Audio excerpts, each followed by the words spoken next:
Hey guys, Jacob from Trucks and Toys. We're just going to have a quick talk about the pocket flares that fit around 15, 25 and 35. As you can see, they give it the wider stance to the body. So if you're running a wider tyre or a more aggressive offset rim, these are a must to protect the side of your car. We'll just have a look what's in the kit. So with the kit, you get all your nuts and bolts for fitting around the edges, all your pinch rubber to go around the edges to seal against the body. So this is the rubber here. Also in the box, you get your 4 pocket flares. So these are the pocket flares. They come in plastic to protect them.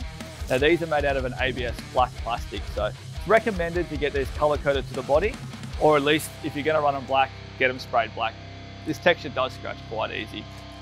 Common question we get asked a lot with these flares: do you have to drill into the body for these studs? The answer is no. These are just for appearance only. You put the nut and the bolt in before you put the flare on. How the flares are held on is with the original OME inner guard screws all around the sill.